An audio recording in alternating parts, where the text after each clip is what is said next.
name is Julian Chambliss. I'm professor of English at Michigan State University. I'm also the Val Behrman Curator of History at the MSU Museum. My chapter in the book is about a character called Neil Knight, who was a newspaper comic strip character that appeared in Pittsburgh Courier and really was syndicated across a number of newspapers. I wrote this piece specifically because I thought of Neil Knight as an early example of Afrofuturism, and I study Afrofuturism and think about it in the context of comics. And this is a great way to sort of think through early expressions of Black futurity, sort of represented in comics, and really try to contextualize this as a part of a broader set of futuristic or speculative narratives that sought to elevate Black people in the context of American popular culture. Sure, I think one of the things that readers learned from this chapter is the diversity of characters that were offered to African Americans in the African American press at this time in the 1950s, and the importance I think that the African American press and the cartoons that were working within that space had in trying to provide a kind of more humanistic and at some level, realistic portrayal of Blackness across genre.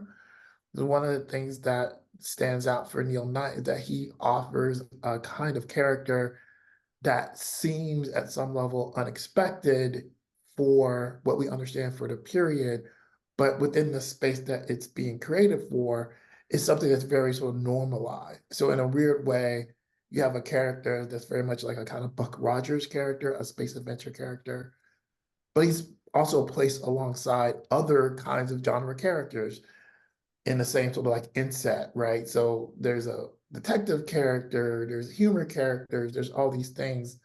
But by the very nature of the character, his existence offers a kind of counter, what I would describe as a counter public to what white people are expecting in terms of depictions of Black people in print.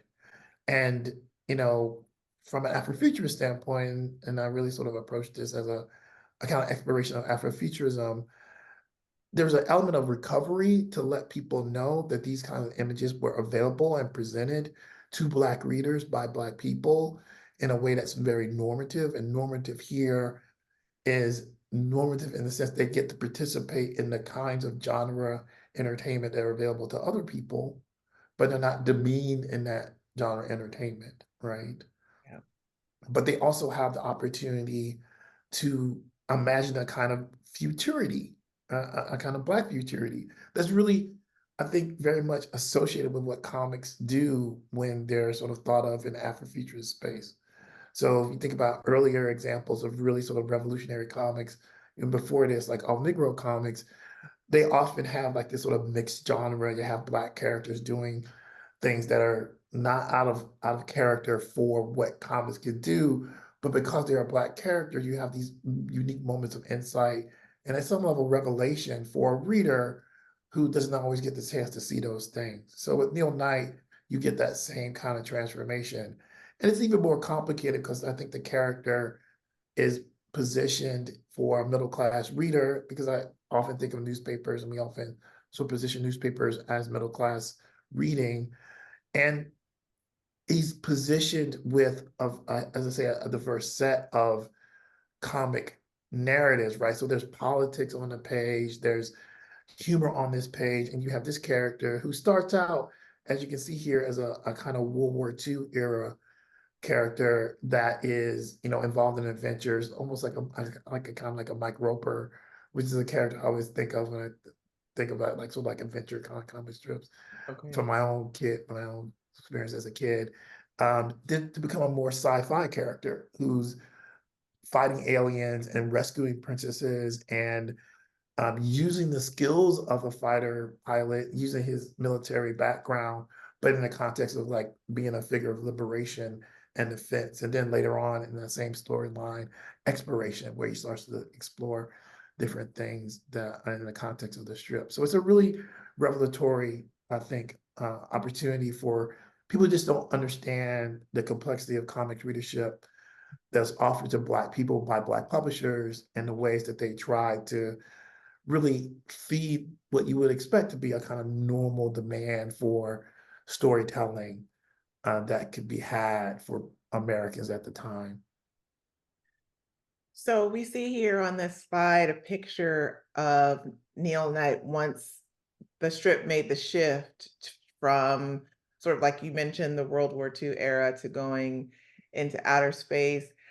I have heard of Neil Knight in the past before this collection, but not actually taken the time to read some of the storylines. And so I'm wondering, just in terms of your thoughts or evaluation of how the story changed, or what your assessment or of the value of this story is once he begins these interplanetary adventures. Right. Yeah, what do you think? I think one of the things is really interesting is that shift from the World War II or sort of post-war adventure comic where he's an airline pilot. Um, I will caveat by saying, like, I haven't read all of them either. When I Right. was doing this It's a lot. research, I didn't get access to all of them. Yeah. But in the World War II storyline, he fights a criminal called the Trump, and I was like, Mm. that's funny.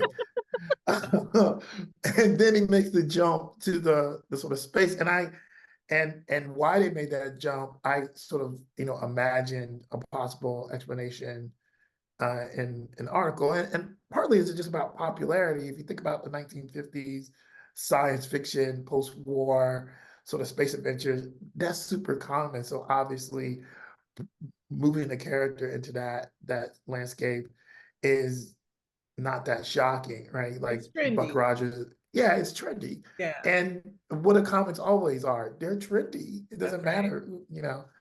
Uh, but those space adventures, I think, are really interesting because they do put a sort of Black male protagonist in a position of doing all the things we associate with the classic hero, protecting the princess, saving. Although the princess in this story, she's pretty capable. Yeah, she might get kidnapped, but she's also helping Neil figure out this is what you need to do this. This is how Okay. this operates and things like that. So there's a way where Neil and his adventure sort of defending a kind of peace-loving people against a more aggressive invader can be read in the context of the 1950s as very much within the politics of African Americans, right? Because if you think in this period, African Americans are very much about internationalism, Mm. especially Black newspapers. They're very sort of considered and considering the state of oppression globally, and they've seen that in the newspaper page, right? And so, at some level, this adventure is a kind of parallel to a kind of politics that appeals to many African Americans at the time. And so, it's an effective sort of story in that kind of allegory sense, but it's also a fairly effective, I think, cartoon strip that's an adventure story, right? With a hero doing adventure hero things. And so in some ways it's not like revolutionary, but in a way that too is revolutionary, That's right. Yes. right? Like you just don't expect to see it. Um, and he's much earlier than all the other characters that we associate with being like sort of space characters or sci-fi characters associated with Black people and Black comics. And so to me, that's always been one of the things that's really interesting. And now that there are more of these scripts available, I fully recognize I need to go back and re-engage with Neil Knight because I do think there's more to be said about the character and about his adventures